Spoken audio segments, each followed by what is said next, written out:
semuanya, kembali lagi bersama kita, aku Nana, Aku Arifah. dan 3 bintang tamu kita di podcast Misteri. Oke, pasti kalian penasaran gak sih siapa 3 bintang tamu istimewa kita di podcast kali ini? Bisa dong kalian kenalin diri terlebih dahulu ke penonton yang ada di rumah. Halo semuanya, aku Sabil. Halo semuanya, aku Aryan. Halo semuanya, aku Hilal. Wah, kelihatan banget dari wajah-wajah 3 bintang tamu kita udah semangat buat cerita di podcast kali ini. Kira-kira di podcast misteri kali ini kita bakalan bahas apa sih, Arifah? Kali ini kita bakal bahas tentang santet yang akhir-akhir ini sedang ramai di lingkungan kita. Nah, betul banget. Kita penasaran, apa pendapat kalian tentang santet yang terjadi akhir-akhir ini di lingkungan kita?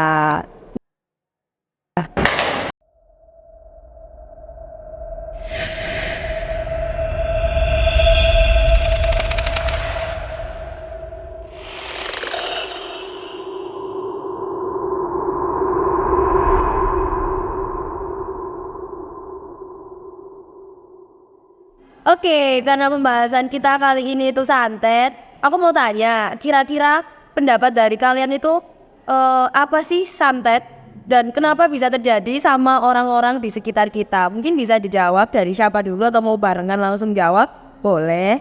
Oh, mungkin akan dijawab sama Sabil dulu ini. Iya, oke.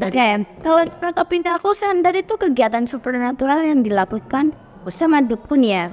Dan biasanya dukun ini melakukan santet itu karena diminta sama customer itu melukai korban, tapi secara tidak langsung. Mungkin hanya itu saja ya kalau pendapat dari aku. Oke, itu kan pendapat dari Sabil ya. Kalau dari kalian, apakah sama atau mungkin ada pendapat berbeda gitu? Dari siapa dulu, terserah. Saya dulu mungkin ya. Santet ini upaya untuk mencelakai orang lain dengan bantuan jin, setan, atau mungkin hal-hal gaib kan ya. Saya juga mau nambahin dari Sabil tadi kan. Kalau santet ini kan bisa kirimannya bisa mungkin sakit-sakitan dengan kematian. Tapi kalau sakit-sakitan itu kita contohnya ke dokter nih, di ronsen tapi gak ada apa-apa sebenarnya. Oh, dari Hilal sendiri pendapat tentang santet itu? That is true. And sing and hitting thing. Hilal kayaknya masih malu-malu ya kalau mau buat problem gitu ya. Please stop this. Pendapat saya sama seperti Arya. Biasanya santet lo kira-kira apa sih, kayak dalam bentuk apa? Kok yang sering terjadi? Enggak. Biasanya itu mereka sering terjadi. Iya, yang sering terjadi. Dalam bentuk itu kan biasanya kan kalau santet udah terjadi itu efeknya di kita itu kayak minta paku, terus habis itu kayak pokoknya benda-benda tajam yang bahkan ya ada sampai yang muntah paku itu nanti pakunya udah berkarat loh. Nah kan kalian waktu jelasin tentang santet ini kayak udah pro banget. Kira-kira kalian tuh pernah ngalami sendiri? Apa mungkin orang-orang di sekitar kalian itu pernah cerita? Apa pernah emang bener-bener ngalamin? Atau bahkan temen kalian atau orang dekat kalian tuh malah dukunnya? Lucu banget ya kalau orang terdekat kita dukunnya. Lucu. Gimana? Mungkin dari saya dulu, ini nenek saya pernah ngalamin. Kan kebetulan nenek saya punya tubuh. Ya bukannya saingan tapi kayak ya untungnya. Iya, betul. Saya masih ingat pada itu Selasa jam 7 nenek saya sakit-sakitan yang gak normal, dalam arti kata lain gak normal. Sudah gak sadar diri, kita bawa ke puskesmas pada waktu itu. Dan hasilnya tidak ada apa-apa. Sudah check up semua, darah normal, tensi normal, semuanya normal. Ya intinya kita bawa pulang. Sampai hasilnya kita orang pintar kalau nama. Oke, orang pintar. Nah, ilmunya sudah tinggi. Dan ya terjadi itu. Ada kiriman dari toko ini. Oh, berarti pesaing dari toko nenek kamu berarti. Ya. Oke. Terus itu bisa diatasi nggak waktu kasus nenek kamu ini? Ya alhamdulillah bisa diatasi semuanya. Tapi pada waktu itu sulit. Selama 1 minggu kita nggak boleh ganti-ganti orang yang menyembuhkan ini. Dan selama itu nenek saya nggak boleh keluar selama 1 minggu. Puasa terus impactnya ke badan kurus saya. Oh ya. Dan akhirnya sih yang menyembuhkan ini. Setelah 1 minggu dia muntah-muntah terus sampai akhirnya ya saya meninggal. Yang menyebabkan meninggal. Itu kalau Mau menyembuhkan berarti muntah-muntah itu. ya muntah-muntah. Berarti orang Pada waktu itu mengeluarkan ya itu semuanya. itu apa ya? Boleh kapan? Seperti paku. Seperti paku. Itu Itu yang dari sini. Iya. Dari kepala, tapi ada bekas lukanya nggak? Enggak ada loh, kita nggak lihat tapi sekujur ini darah. Kita nggak bisa lihat, cuman yang menyembuhkan tadi yang bisa lihat. Ditarik di. Oke, itu kan cerita dari Arya. Kalau dari Hilal atau Sabil sendiri mungkin ada cerita yang mau di spill di sini tentang santet, mungkin pernah ngalamin? Ada sih, tapi bukan aku sendiri. Oke. Kan temenku itu kemarinnya di mana ya, di Sepit Kurang. Ya, saya pikir. Satu keluarga ini tuh kayak apa ya, kayak agamanya itu yang kental banget gitu loh. Nah itu ada yang di belakang rumahnya orang. Nah itu tuh kan emang gak suka sama keluarganya temenku ini tadi. Akhirnya satu keluarga itu kayak apa ya, kayak ngerasa aneh gitu loh, kayak ada yang janggal juga. Nah ibunya temenku waktu ke kamar, mau kamar itu first time melihat ayahnya itu bukan ayahnya wajahnya, jadi kayak wajahnya itu rusak gitu loh. Terus aku kayak keluarin kayak ulet-ulet gitu. Jadi pas itu langsung ibunya itu kayak langsung pingsan gitu. Terus akhirnya dikasih minum. Terus itu sampai gak bisa ceritain apa yang mau diceritain gitu loh. Jadi cuma diem aja berhari-hari itu. Nah besokannya itu ayahnya tuh jadi kayak sakit-sakitan, terus kayak sering ngelamun, terus sama teman ini tadi ditanyakan sama apa ya, kalau orang Jawa bilangnya itu buyut. Oh ya, nenek moyang ya. Kayak nenek moyangnya itu. Ternyata itu emang ada yang gak suka gitu loh sih kayak itu. Dan disantetnya itu satu keluarga, bener-bener satu keluarga banget pokoknya. Nah akhirnya temen ini tadi tuh minta tolong sama orang pinter yang kebetulan tuh ada di dekat rumahnya gitu loh. Akhirnya satu keluarga itu kumpul di ruang tamu, terus suruh tutup mata sama orang pinter ini tadi.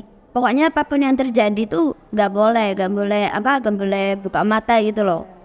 Nah tapi kan temen waktu itu kan waktu kecil kan, jadi kayak kepo gitu loh. Terus dia tuh sambil ngintip dikit-dikit gitu. Ternyata itu ada bener-bener, ini tuh kata dia tuh nyata banget gitu loh, dia liatnya itu. Itu sabit, apa ya bahasa Jawanya, celurit gitu. Oh, celurit. Ya. Sabit itu. Iya sabit itu, celurit pokoknya. Nah itu nancep di kaki ayahnya temanku, dan itu darahnya bener-bener banyak banget. Tapi berhubung temanku tadi ini ketahuan, karena kan nggak boleh buka mata kan sebelum orang pintarnya nyuruh. Terus sama orang pintarnya itu temanku ditegur, akhirnya temanku tutup mata lagi. Nah waktu semua udah disuruh buka mata, itu bekasnya hilang. Dan tadi itu Sabit tadi tuh udah gak ada darahnya sama sekali. Padahal tadi kan yang kayak aku bilang darahnya itu bener-bener banyak. Nah, setelah disembuhin 1 minggu itu udah berlalu gitu loh.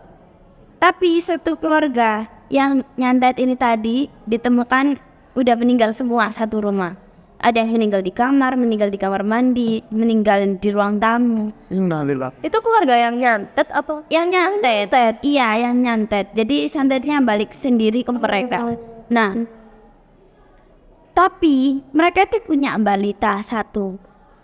Nah, bayangin ya, udah 1 minggu keluarganya semua udah meninggal dan tinggal si balita ini tadi. Tapi balita ini tadi tuh masih sehat, bener-bener masih sehat. Akhirnya dibawa ke panti asuhan. Baru nyampe di panti asuhan, besokannya balita ini juga ikut meninggal juga.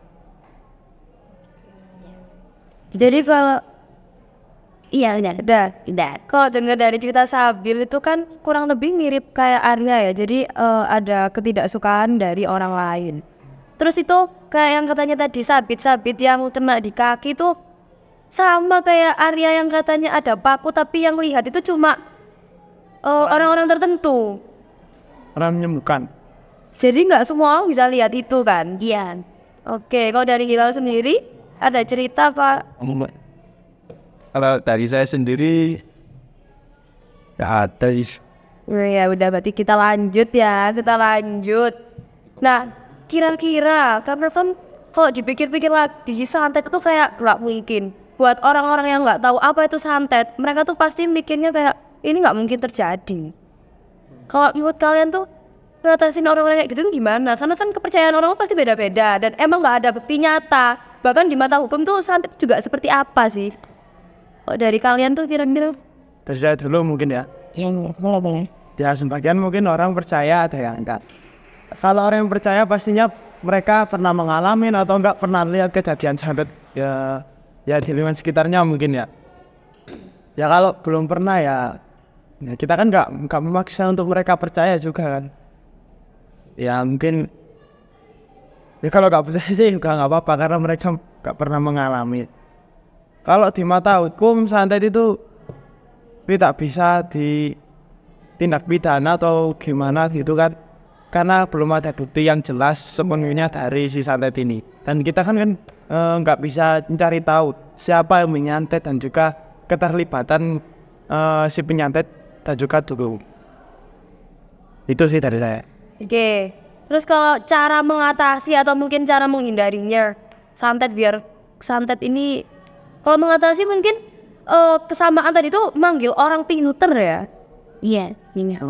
Kalau orang yang disantet ini kira-kira nggak percaya nih sama orang pinter, apa ya gimana pun harus percaya buat yang santet ini. Enggak sih ya. Mungkin mereka bakal kalau misalnya ada orang yang nggak percaya sama orang pinter atau ustadz ini tadi, mungkin mereka bakalan minta tolong sama sesama dukun juga.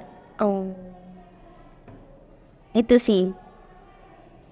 Kalau cara menghindarinya mungkin ada tips-tips buat penonton di rumah.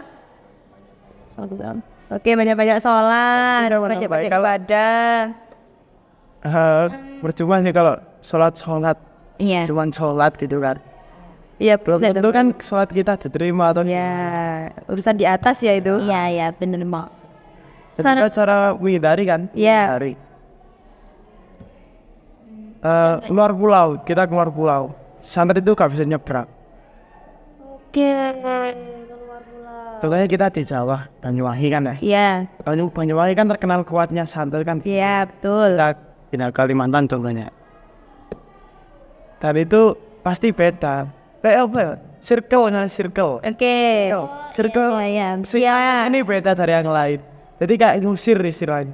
Jadi kalau mau menghindari ya itu cara-cara satunya yaitu banyak orang yang terkena santet yaitu keluar pulau. Jadi kayak Karena kabur. santet nggak bisa nyebrang. Jadi kayak kabur berarti. Iya. Karena circle-nya si A sama si B ini sudah beda. Dari Sabil? Hindarin cekcok aja gak sih? Oh iya, Biasanya benar. awalnya terjadi kan karena adanya cekcok atau apa perselisihan gitu kan. itu aja. Jadi dimanapun kita berada kita kayak harus jaga perilaku. Iya, jaga singkat, jaga omongan biar meskipun kadang kita udah berhati-hati tuh kadang ada ya perkataan yang bisa aja nyakitin gitu. Ya. Ya. Tapi ada juga sih yang cuman kirim random. Oh, kirim random. Random banget ya kirimnya santai. Bener mesti gitu. Udah ada. Kalau orang yang ngerasa pasti ya, kalau Pikir. jam 12 ke atas kalau kita belum tidur ya di atap atau kayak atas kalian foto yang kerikil ya apa gitu semuanya itu katanya juga bisa juga kiriman random. Random. Tadi orang ini nyatetnya random. Iya, Gimana ya orang pikirnya? Oh ya random ya. Random. Terus kan kalian tadi udah jelasin kan seputar santet. Terus kalian kok bisa tahu ini kalian nyari informasi di internet apa? Ya kalian emang ada ilmu-ilmu gitu? Enggak sih, cuma Nggak tahu banget. ya kan dari aku diceritain terus sama Arya sendiri juga ngalamin itu kan udah kayak pengalaman gitu ya. Ya. Jadi bisa enjoy aja ceritanya gitu ya. kalau saya sih tentang santet itu pernah lihat di medsos. Oh kan QR Cina. QR Cina. Apa? Kenapa itu kan? Itu sudah sangat tinggi itu ya. Itu asli? Nggak tahu gimana Tahu. Oh. Asli apa settingan itu? Asli kayaknya. Ya banyak ya asli atau juga kayak jelas. misalnya Oke, itu tadi kepercayaan masing-masing. Juga santet itu cara mendapatkannya ya juga nggak mudah. Saya pernah ceritakan ya kebetulan di lingkungan saya ada orang dukun santet sama. Ngapa sih? Mungkin cara mendapatkannya itu yaitu saya bilang nggak mudah. Contohnya kalau kita ya orang lah minta saya mau nyetet si A gitu kan. Nah, si dukun ini harus mencari tali pocong, jari apa? Jari apa namanya? Jari mani. Jari manis sama bola mata satu. Itu syarat harus pinjam setan atau jin itu. Oke. Dan mereka harus mencari yaitu yang perawan atau enggak penjaga. Ya itu satu-satunya yang baru meninggal belum 40 hari. Oke, ada caranya berarti. Dan mereka mengambilnya itu nggak boleh pakai alat. Harus pakai tangan kosong. Iya, dan juga kalau ambil jari sama mata itu yang mata itu dicongkel, satu digigit. Au. Kalau nggak putus itu gimana? Ya risiko mereka bisa mati dukunnya itu karena sudah memenuhi syarat janji dari si hal gaib itu. Dan mereka nggak boleh pakai alat dan juga nggak berpakaian kalau mereka mengambil itu. Jadi tambah satu lain benang pun ya. Nggak ada alat. Enggak. Oke, berarti kan dengar-dengar dari cerita kalian itu ini kembali lagi ke kepercayaan masing-masing. Karena pada aslinya tuh santet emang nggak kelihatan kan. Tapi buktinya karena banyak yang percaya, yang artinya ya ada yang percaya, ada yang enggak. Terus keasliannya ini juga sedikit diragukan mungkin buat masyarakat yang belum pernah mengalami. Tapi karena ada, jadi ya mungkin emang bisa terjadi. Jadi intinya itu ya kayak tadi udah disebutkan saran-saran cara menghindarinya. Terus kalau misal udah terjadi ke kalian jangan sampai ya. Mau janji pak. Naudzubillah. Itu cara mengatasinya gimana? Tadi udah disebutin pindah pulau karena santet gak bisa nyebrang. Oke, jadi sudah selesai perbincangan kita kali ini bersama 3 bintang tamu spesial. Jadi dari tadi kita udah membahas tentang santet dan mereka udah bercerita banyak terkait santet. Sebelumnya terima kasih kepada 3 bintang tamu kita. Terima kasih ya datang. Sama-sama. Sekian dari kami, sampai jumpa di podcast Misteri season selanjutnya. Bye bye. Dadah.